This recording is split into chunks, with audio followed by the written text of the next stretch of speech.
Good morning, everyone, and welcome to Pro Landscaper TV. Thank you all very much for joining us today. Today, actually, is the last programme of this series, and we'll be back in September. We've been going since January. We've had about 24, 25 programmes, over 10,000 views across all of our channels. It goes out live on Zoom, it goes out live on Facebook and Instagram, and then it's on the Pro Landscaper YouTube channel and on Pro Landscaper's website. What a great last programme we've got. I'm delighted today to be joined by Gareth Wilson. Gareth has worked in the landscape industry since 1989. 89, long time ago. Progress and building high-end projects over the years, picked up over 30 RHS medals, including gold at the RHS Chelsea Flower Show. He's a retained consultant to the Landscape Academy, training the next generation. Gareth is a member of numerous professional bodies. He provides technical and product advice to companies, mentors and trainers across the UK, which is extremely important. He also now provides arbitration and arbitration services, which is what we're really going to focus on today, because I think that's really important. But before we do that, Gareth, just give a little bit about your career. Quite interesting also why you've sort of come less hands-on landscaping and moved into the areas that you've moved into. Well, it's when I got to school. Sorry, say again, mate. Welcome, by the way. Thank you very much. Welcome. Thank you very much, Jim. Thank you. So it started really when I left school. I didn't really know what I wanted to do. And I remember my dad coming home one day and he said, you know what, you cut next door's lawn, you cut the lawn down the road, you do their hedges. I even thought about going into gardening, landscaping. So I said, oh, bit, you know, like, go away, Dad, I'm watching Neighbours type thing. Yeah, that'd be great, Dad. Yeah, no problem. Anyway, next thing, he's enrolled me on a course. On a horticulture course, doing my city and guilds, and then I'm doing like a ground working course as well. So it sort of went from there, and all of a sudden I was doing sort of like small landscaping jobs, 2 or 3 days, and I was doing like my garden maintenance round, which was also 2 or 3 days, and it sort of gathered momentum, and all of a sudden the garden maintenance side just shot off, just went into space. From having 20, 30 clients, I had 60, 70, and it was growing. So the landscaping basically took a bit of a side road really, and I didn't put any effort into doing that. However, when I got to like about, I don't know, into my 20s, my late 20s, I realised that too seasonal, the garden maintenance side of things, and I noticed that my dad basically worked in environmental health, and then he retired at 50, and he followed his passion in dry stone walling. So, but what I did notice, that my dad never had any days off, so he worked all the way through. So no matter how heavy it was raining or whatever, my dad was out there. You know, and when you're doing garden maintenance or something and you live in a valley like we do in Glossop in the north, when it starts raining, it never stops, you know, and there's nothing you can do. So I quickly realised then that, you know, I need to get to the landscaping side of things again, because it's 24/7. There's always something you can do when it's pouring down, whether it be fencing, you know, ground prep, whatever. So by about 2000, I really started to put a lot more effort into the landscaping. I eventually then got somebody to do my garden round, and the landscaping just progressed. And then I went to the Flower Show with my friend Joanne one Tuesday afternoon. Sorry, it was a Wednesday afternoon. It was Members' Day. And I was absolutely blown away by some of these gardens that I was seeing. And the show gardens, I was like, I just couldn't believe how they could build these gardens in like 2 weeks.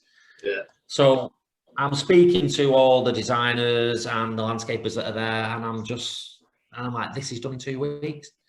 Anyway, we worked our way around to the back-to-back gardens, which Tartan is synonymous for, you know, and the only show that does back-to-back gardens. I mean, it represents the back-to-back houses that used to be up north.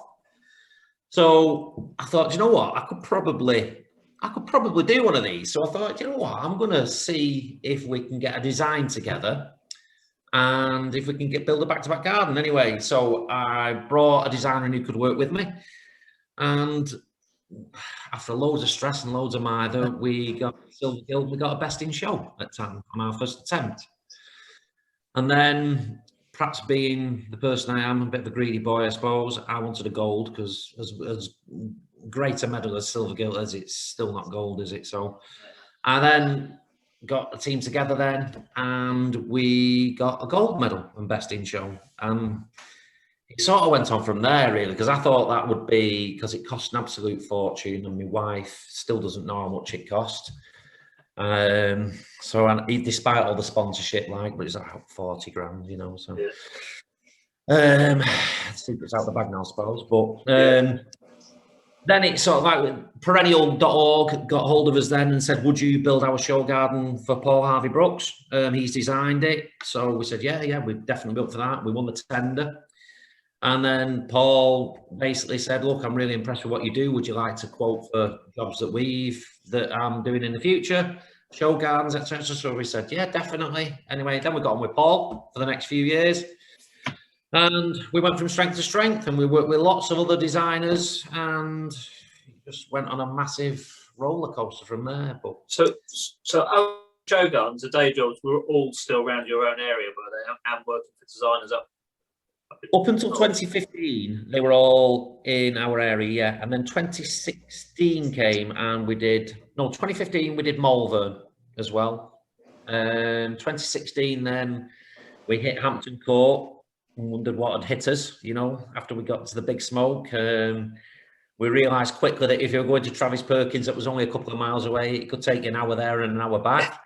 That's quick. Yeah.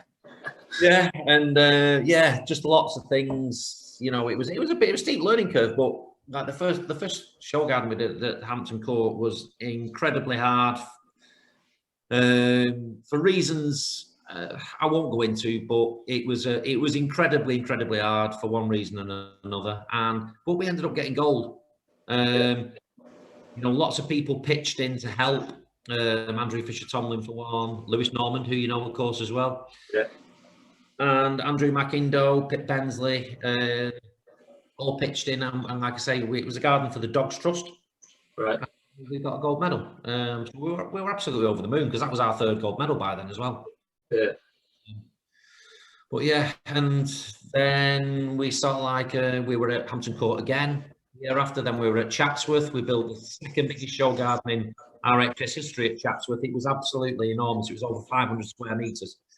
So from building that 6x4 garden at Tatton, which was enormous, that back-to-back, we then moved on from a 24 square metre garden, we then moved on to like a 503 square metres, I think, garden, and it was absolutely enormous. And we did really well. It won best in show, best construction, and yeah, it was an amazing, and a gold medal, of course, and it was an amazing garden. And then we went, in fact, I'll never forget that show, Jim, because it just shows the difference between north and south, because the showground at Chatsworth was like tough mudder.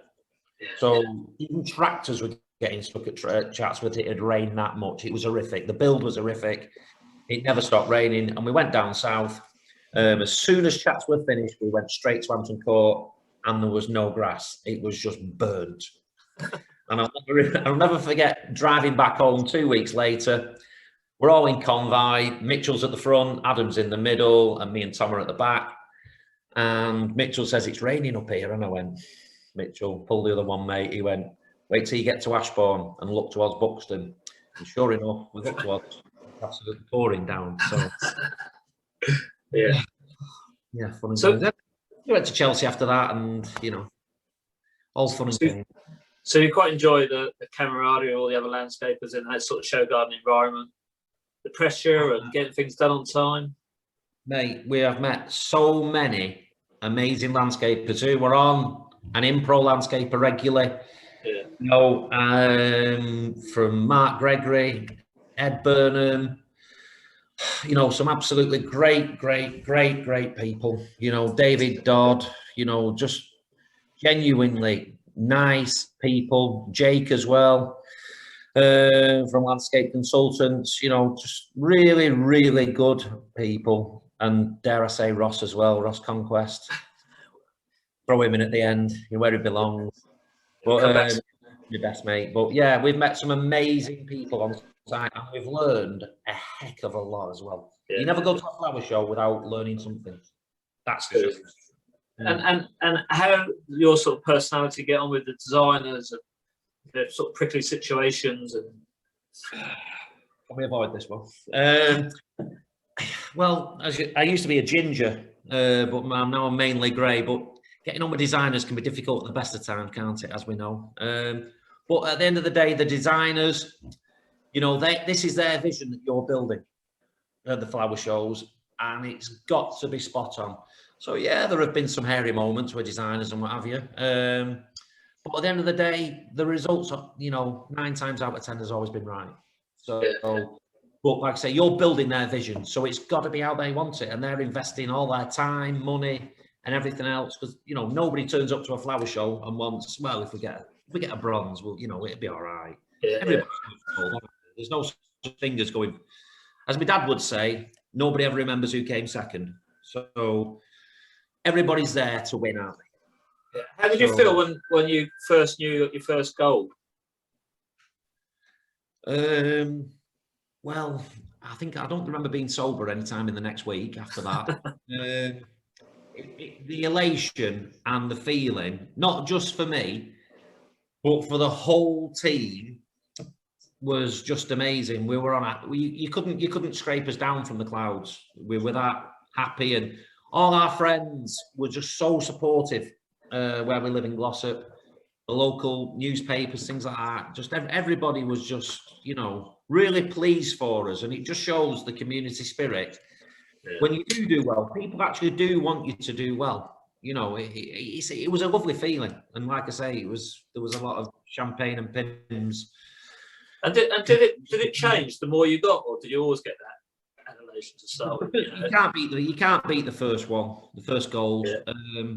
But I mean, how can I say? At Chatsworth, when we won the gold and best in show, and that, it was an amazing feat, just purely because of the size of the garden. Yeah, yeah. The first garden we did with Paul Harvey Brooks, the perennial legacy garden, everything went really, really smoothly on that show garden. There were little bits of hiccups, and you know, working with Paul, you just learn so much, and like, if you just do that, you'll be fine.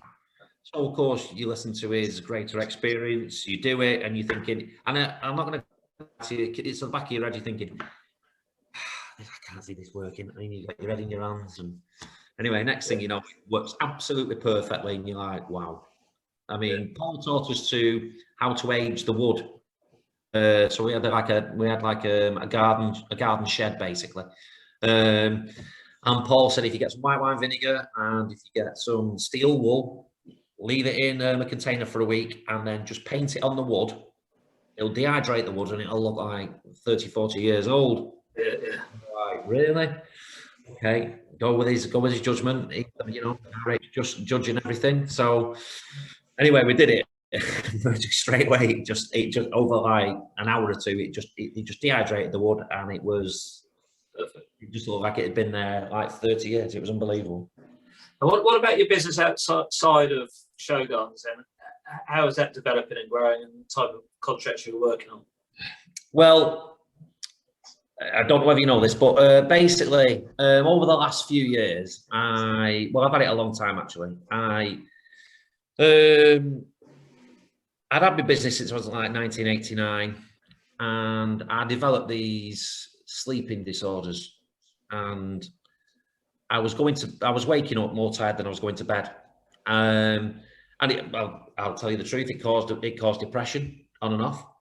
Yeah. But we never got to the bottom of what it actually was. So anyway, the doctor eventually in 2019. Which was a rough year for me, 2019. I'm not going to lie to you. I think the highlight of 2019 was winning a gold and best in show and People's Choice Award with Ray Wilkinson for a garden at Chatsworth. But apart from that, I dislocated my knee in 2019. I then got bronchitis again, pneumonia. I then went straight to Chelsea, and I didn't have enough rest after having pneumonia. So then I just had complete exhaustion. Then I went working in Market Harborough, which was surrounded by fields and deer in those fields, and Gareth got bitten by a tick and got Lyme disease. So yeah, and then I got diagnosed with these sleeping disorders, which was restless leg syndrome and periodic limb movement. They gave me all the pills over there in 2020, but nothing worked. And basically, the doctor said, look, I think it's down to stress. And he just said to me, and now the doctor's my friend, I know him very well, but he said, don't forget, whenever you come in my office now, he said, Gareth, we're not friends in here. You're basically, I'm consulting for you. I'm your doctor. And he said, the way you're going, you're not going to reach 55. So massive, massive eye opener for me. And to be perfectly honest, I didn't really, take it on board straight away. But the stress was building. My sleep was terrible. I'd be driving along somewhere and I'd need to have a sleep in a lay-by. Basically, it was that. And anyway, so I decided I had to go out of the business. I had to close the business down.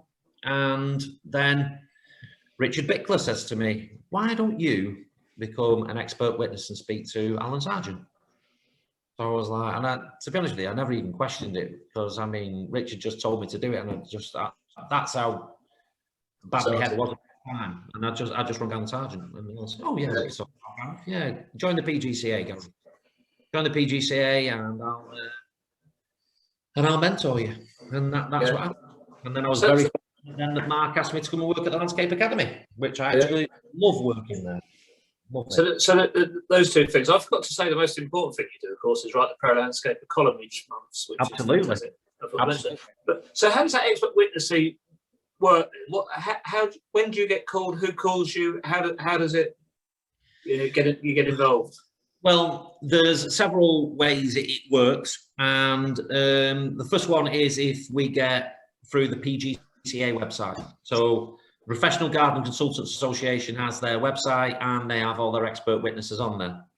So I can get message via the PGCA website, or it can come through my own website, or it comes off social media. A lot of the time these days, I'm sort of quite active, on social media. So I seem to get quite a lot of social media, but at the moment it's completely off the scale. It's that busy. Yeah. So is it basically something goes wrong and you get called in to say whether it's a landscaper's fault, the design's fault, the product fault? What's the sort of typical thing that you'll get called for? At the moment, is basically landscapers taking on work that they're not capable of doing, or dare I say, the lockdown landscaper scenario where for some reason, I would never think that, I can go and build a house and be a bricklayer or whatever and do all the plastering. But for some reason, there are people out there who think that landscaping is some sort of an easy industry just to enter into. And there are some shocking results, to be fair. And yeah, I'd say there's a lot of issues with landscapers who are not quite ready for the next level. Yeah. There's a lot of landscapers who actually aren't landscapers that think they can landscape. And there are problems here and there as well. But porcelain as well, a lot of experienced landscapers are really struggling with porcelain. There's no two ways. Porcelain so the consumer would ring you and say, I've had my garden done. Can you come and tell me whether it's been done to the standard that it needs to be done? Yeah, that's right. Yeah. They will raise their concerns with myself. Yeah. And they'll say, is there anything else that you can spot? But usually if the clients have got a concern, they're a layperson, aren't they? So usually you can see that there will be an issue. Yeah. So who pays you for it then? Who pays you for that? And what do they get? most of the time, the client, the consumer, pays me. Now it's an upfront payment because you've got to remember if say for example the consumer they give you a call and say, well, would you come and have a look at my landscaping work, and you've not taken payment, and you say, well, hang on a minute, this landscaping is absolutely fine, there's nothing wrong with it whatsoever. Well, they're going to think, well, screw you, I'm not paying you. Do you know what I mean? That's not what I wanted to hear. So we take the payment first, and once the payment's been accepted and it's in the bank, then I will go out and I will assess the work that's been done. And so what, you would then produce a report and then give it back to them, or will you then help remedy it or speak to the landscaper?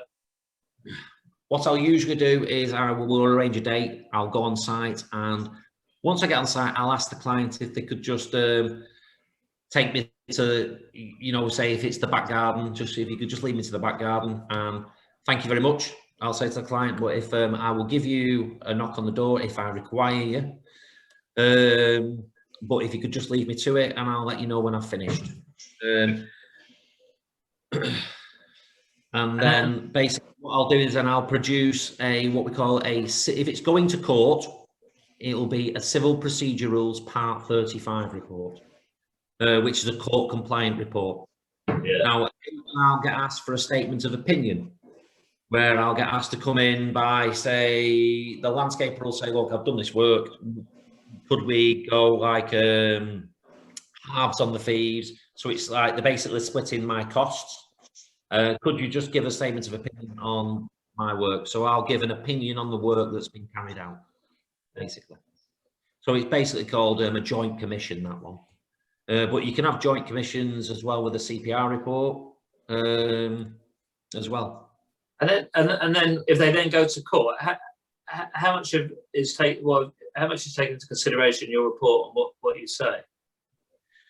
Well, apparently, I've just had a lady who messaged me the other day and said basically everything that that the judge referred back to was, well, the report says this. So basically, my report seems to be final.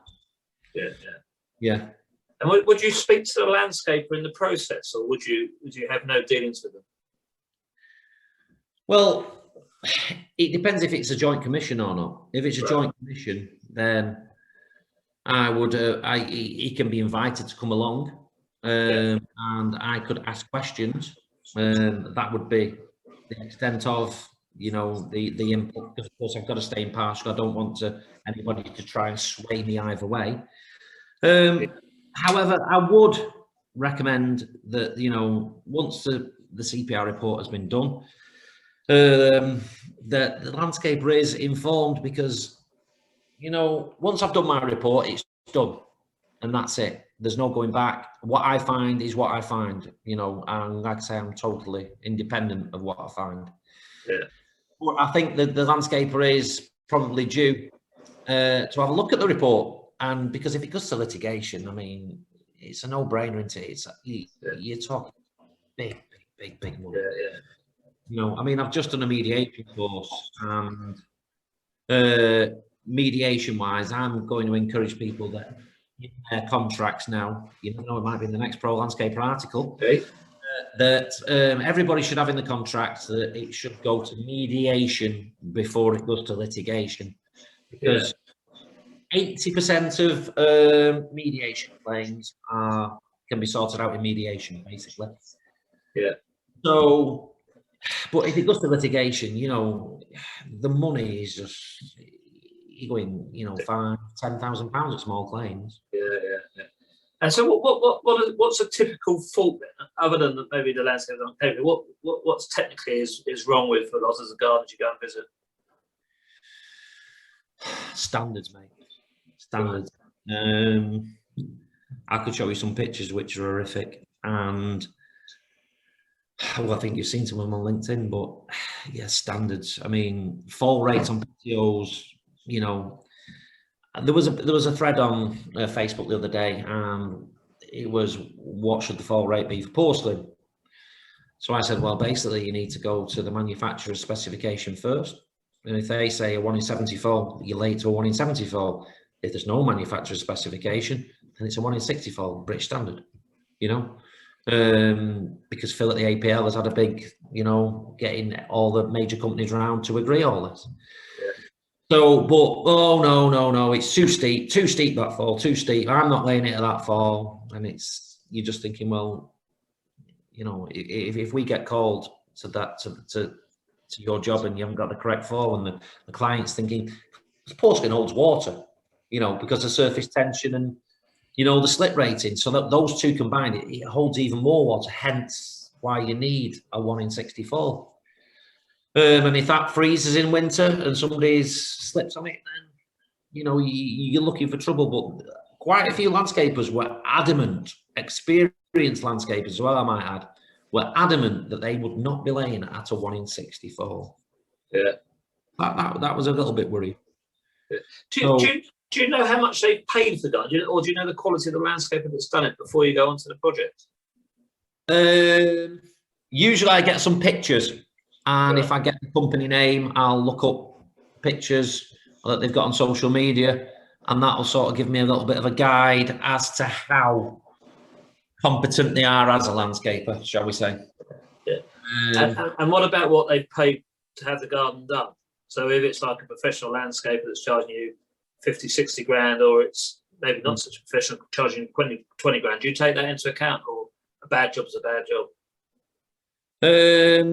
I mean, I've seen landscaping projects at like 20, 30 grand that are just absolutely, you know, shocking, really. So, I mean, I think that, like I said before, the big problem is are some landscapers with no experience are trying to landscape, and some landscapers who are not quite ready to go to the next level, that's where they're struggling. Yeah. And so how do the associations sit within this? Because surely if you're going to use an association landscaper, they are going to have the quality to do the job. Well, yeah, definitely. I mean, if you're an APL member or a Barley member, you know, you're vetted, aren't you? And, you know, your skill set is basically, you know, you to get in the APL or Barley, you've got to be a top end landscaper. There's no two ways about it. So, you know, being a member of the APL and the Barley will be a massive bonus. If I was looking to, you know, to employ somebody, I would want an APL member, I want a Barley member, or even perhaps a Marshall's registered landscaper or a Bradstone assured, along them lines. You know, I'd want to see something, because, like I say, a lot of what I've seen is quite worrying. Yeah. The public as well have got a little bit of a role to play in this, Jim, to be perfectly honest, because they don't want to wait for the right landscaper. The right landscapers now, I mean, especially down in London, they're booked up for a year, 14 months, 15 months, you know. And up north, I know a lot of my lads up here, they're a year ahead. So, and this is where the lockdown landscapers, dare I say, and the lockdown landscapers and the landscapers who, how can I say, aren't quite ready to go to the next level. That's where they're getting a foot in the door. And it's showing at the moment. It really is showing. Yeah. I agree with you. I think there's a massive issue for everyone to play in educating the consumer to make sure that they choose the right people to do it and take time. But I guess, you know, if someone says that you've got to wait a year, or someone says you can have it done by the end of 2 weeks' time or something like that, there is a tendency to snatch and you pay for those, don't you? So do you enjoy that part of it, going to have a look at it, studying other people's work and seeing what's good and what's not? I enjoy the job. However, there are aspects of this job where it is really, it's quite upsetting, Jim, to be perfectly honest with you, because I had a lady from Norfolk the other week who'd had 2 sets of landscapers in. The first one, she daren't take them to court for one reason or another. The second one, landscaper, she also, you know, she wasn't capable or confident enough to take them to court because perhaps of comebacks. So that lady's £25,000 down. Yeah. She's got a garden that just isn't what she wanted and is of a poor standard. And now I've only seen the pictures, but yeah, I mean, that's really sad. I went down the other Monday to a lady in Stratford-upon-Avon, and to be perfectly honest, mate, she'd had some work done there, and she just had her head in her hands, and she said, Gareth, I'm devastated. Yeah. So that side of things, because I mean, money isn't easy to come by, is it? You know, very few of us have got, you know, we can click our fingers and money just comes to us. So people are spending often like the holiday savings at the moment, you know, and obviously people have not been able to go out the same, so they've been putting together, you know. So people are putting this money now into their outdoor spaces, and they're thinking, you know, I think people have realised over the last 18 months, 18 months, sorry, that, you know, your outdoor living space, you can have a lot of fun in your outdoor living space in your own. You know, and people are investing in that now. So COVID has been good for that, for people realising what they've got and making the most of what they've got in their own garden. Yeah. So hence why all the landscapers are so busy, because people are investing in the gardens now. But I do enjoy the job. I love the job, but I have to be honest, it's quite upsetting at times when you see people with red in their hands, and you know, there's been a lot of tears. How much do you think it's down to the lack of training for landscapers, or how much is it down to people trying to cut corners to make money? Or 100% down to lack of training. No two ways about it. Absolutely. You know, and that's one of the reasons, you know, obviously my other job is I work at the Landscape Academy for Mark Youd. And we've had landscapers in there, and what levels are you laying your sandstone to? Back of the bubble. You know, no, we don't do back of the bubble. Back of the bubble's about 1 in 100. So your sandstone needs to be, you know, your riven sandstone needs to be around about 1 in 80.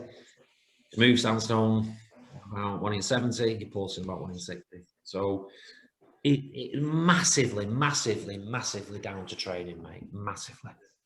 And where does that sit? Is that colleges? Is it back to the people employing the apprentices? Where does that from?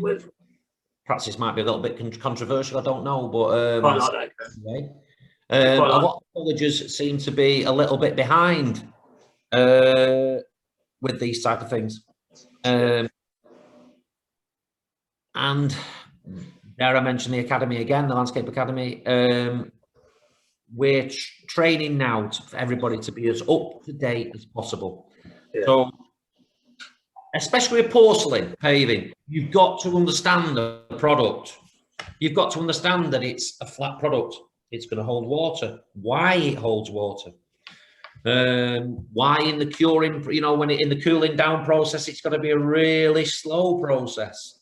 Otherwise, the paving starts to bow and dip. You know, so we help at the Landscape Academy. We help people understand the product. Yeah. So understanding the product and then putting it into practice and understanding the fall rates and everything else that you need. Why, you know, you primer products? Why you slurry primer?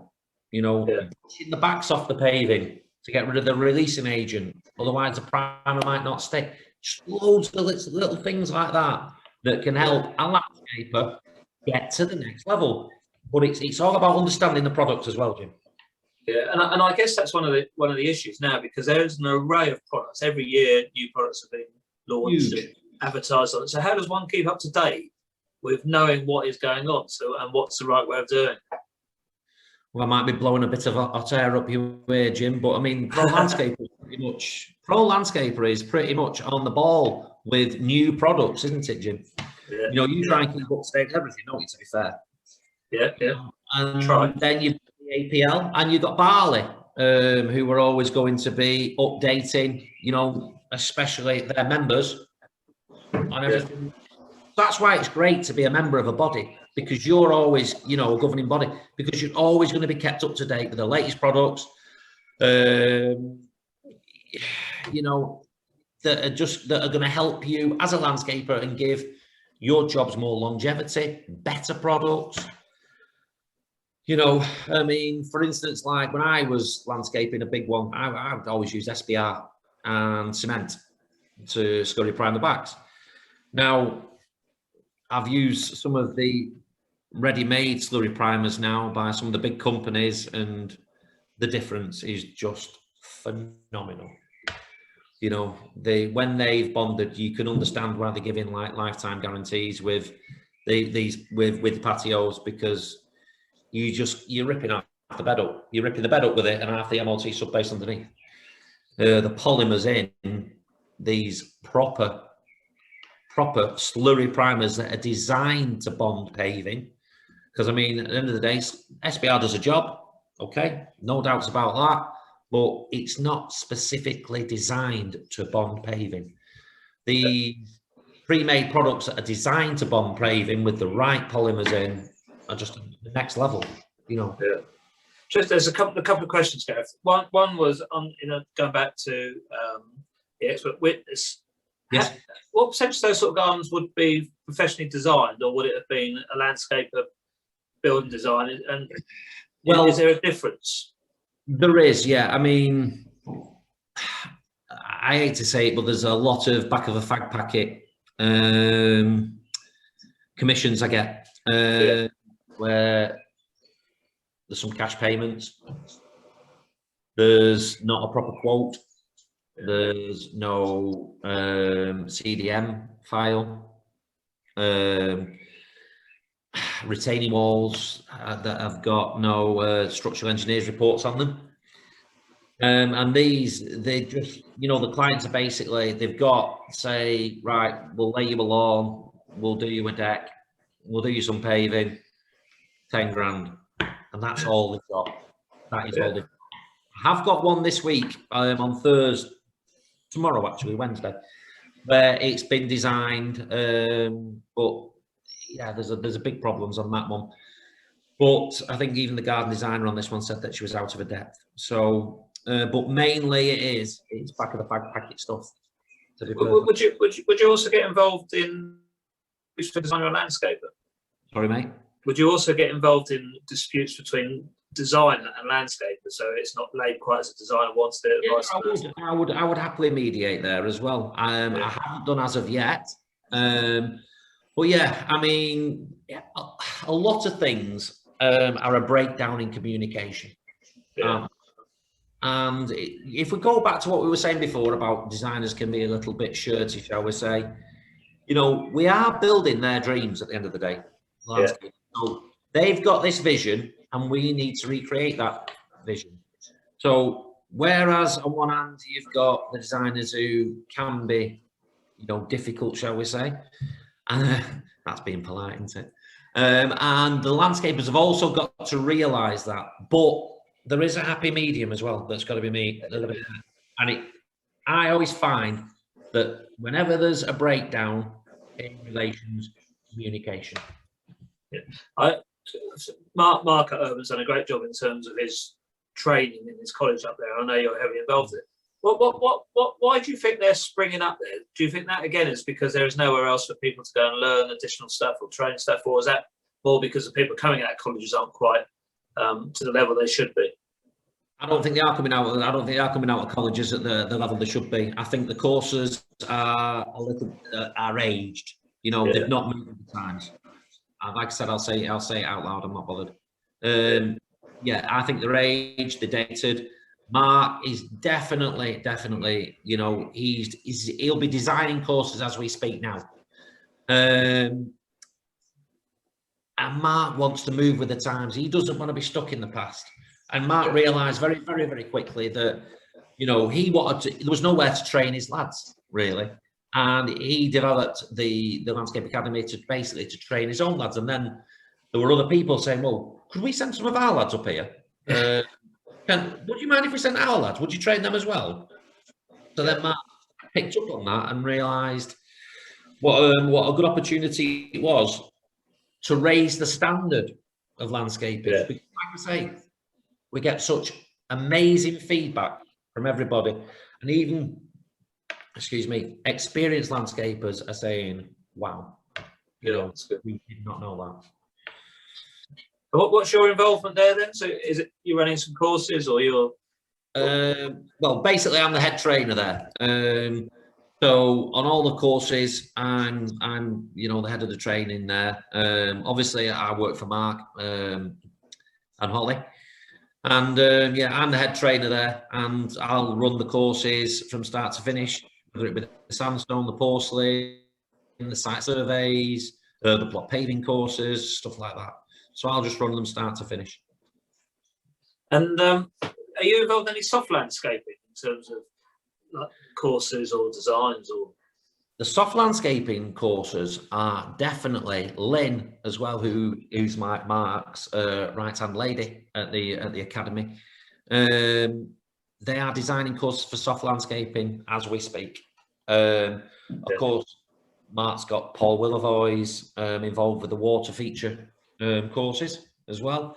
But like I say, Mark's working with a certification body, shall I say, and so it's quite a slow process of getting these courses approved. So things are developing all the time. And like I say, like he won't let anything, it has to be bang on. That feels like the golden nugget, though, is to get it accredited, isn't it? Sorry, mate. That's a golden nugget, isn't it, to get it accredited? That's once that's done by an outside body, then that's. Oh, absolutely. Absolutely, yeah, absolutely. But he's working very hard towards it, and Lynn is as well, and Holly. Excellent. So we are running out of time quickly, but I do want to just sort of think what's coming up and talk to you about your next show garden and what you're doing to help out Ross. Oh, Ross, my ginger brother. Yes, we're building for Blue Diamond. The Blue Diamond design team have designed it. So yeah, Cherry Carmen will be on board. Ross will be on board. Me for my sins will be on board. So yeah, there's that one. That's at Chelsea. So that's in the Artisan Gardens. But like I say, it's Ross's project. I'm just project managing it for him because Ross has got some gardens that he's working with. And then I'm at Chelsea, at Tatton, helping make Neil Sutcliffe out. I'm just building a reception area for him there for cancer research. And then I'll be helping out Gardeners World Live, just a few days down there, helping the APL. I think David Stevens has designed the garden, but a lot of the APL guys will all be on there helping out and bringing the garden to fruition. Perfect. We have run out of time, but Gareth, thank you very much. Really appreciate your time. It's fantastic to have you on there. Don't get stressed. Keep calm. The industry needs you, and it needs your energy and your enthusiasm. But no, thank you very much, and thank you everyone who's taken the time to watch on catch up over the last 6 months. And we look forward to seeing you all back in September. Again, thank you all very much, and thanks, Gareth. Cheers. Thank you very much. Cheers.